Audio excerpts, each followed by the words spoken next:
ৰাজ্যৰ বিভিন্ন প্ৰান্তৰ লগতে শোণিতপুৰ জিলাৰ অন্তৰ্গত খনামুখতো বৃহত্তৰ খনামুখ অঞ্চলৰ জ্যেষ্ঠ নাগৰিক সন্মিলন তথা জীয়াভৰলী ফাউণ্ডেশ্যনৰ উদ্যোগত সৈনিক শিল্পী বিষ্ণুপ্ৰসাদ ৰাভাদেৱৰ 55 সংখ্যক মৃত্যুতিথি দিনজোৰা কাৰ্যসূচীৰে উদযাপন কৰা হয়।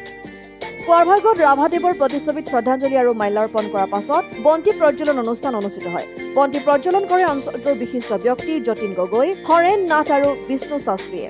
ইয়াৰ পাছত ৰাভাদেৱৰ কৰ্মময় জীৱনৰ ওপৰত সভাত উপস্থিত বিভিন্নজনে গুৰুত্বপূৰ্ণ মন্তব্য প্ৰদান কৰে। খনামুখ অঞ্চলৰ বিভিন্ন অনুষ্ঠান প্ৰতিষ্ঠানে অংশগ্ৰহণ কৰা এই গাম্ভীৰ্যপূৰ্ণ অনুষ্ঠানত অঞ্চলৰ জ্যেষ্ঠ নাগৰিকৰ লগতে বিশিষ্ট সমাজকৰ্মী মোহন উপাধ্যায়, নিৰঞ্জন নাথ, ৰাজু চহৰীয়া, ৱাল্টাৰ ছয় আদিয়ে অংশগ্ৰহণ কৰে।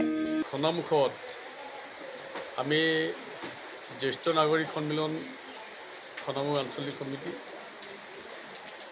আৰু জীয়াভৰলী ফাউণ্ডেশ্যনৰ যুটীয়া উদ্যোগ ও এই অঞ্চলৰ যুৱ সমাজৰ সহযোগিতাত 55 সংখ্যক ৰাভাদেৱক আমি ইয়াতে অনুষ্ঠিতভাৱে পাতিছোঁ। অনুষ্ঠিত কৰিছোঁ। ৰাতিপুৱা ভাগত শ্ৰদ্ধাঞ্জলি অনুষ্ঠান আমাৰ হৈ গৈছে। বন্তি প্ৰজ্বলন কৰিছে আমাৰ তিনিগৰাকী ইয়াৰ সন্মানীয় ব্যক্তিসকলে, যতীন গগৈ ছাৰ, বিষ্ণু শাস্ত্ৰীদেৱ আৰু হৰেণ নাথ দেৱে। লগতে শ্ৰদ্ধাঞ্জলি অনুষ্ঠানবিলাক হৈছে। আমি সন্ধিয়ালৈ প্ৰগ্ৰেমটো ৰাখিছোঁ এশগছি বন্তি প্ৰজ্বলন।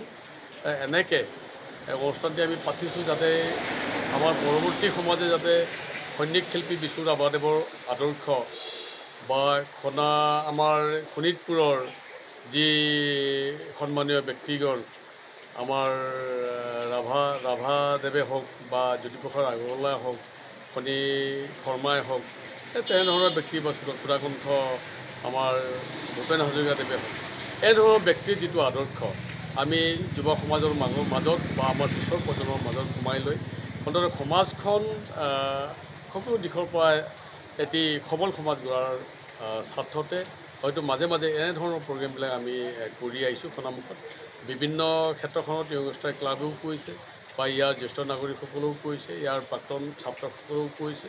ঠিক তেনেকৈ আজি ফাউণ্ডেশ্যন আৰু আমাৰ নাগৰিক সন্মিলনৰ সহযোগত এই অনুষ্ঠানটো আমি ইয়াতে পাতিছোঁ। খনামুখত সকলোৱে ব্যৱসায় সন্থাকে আদি কৰি সকলোৱে আমাক সহযোগিতা আগবঢ়াইছে। আমি সকলোকে ধন্যবাদ জ্ঞাপন কৰিছোঁ। পৰৱৰ্তী সময়ত ৰাভাদেৱৰ আদৰ্শৰে ইয়াতে অসমীয়া জাতি বৃহত্তৰ অসমীয়া জাতি গঠনৰ ক্ষেত্ৰত কিয় হওক বা নিজে কৰ্ম কৰি অন্ততঃ অসমক জীয়াই ৰখাৰ স্বাৰ্থত হওক, অসমক সুৰক্ষিত কৰাৰ স্বাৰ্থত হওক নিশ্চয় সকলোৱে আমাৰ পিছৰ প্ৰজন্মই কাম কৰি যাব বুলি আশা ৰাখি আমি পুনৰবাৰ ৰাভাদেৱলৈ শ্ৰদ্ধাঞ্জলি জ্ঞাপন কৰিছোঁ। আজি আমাৰ এই অনুষ্ঠান আমি সকলোকে পুনৰবাৰ এই অঞ্চলৰ সকলোকে জ্যেষ্ঠ নাগৰিকৰ লগতে সকলোকে আমি ধন্যবাদ জ্ঞাপন কৰি আমি এই অনুষ্ঠানটো সামৰিব ধৰিছোঁ। জামুগুৰি হাটৰ পৰা ৰাতুল হাজৰিকা ৰিপৰ্ট, অসম আদিত্য।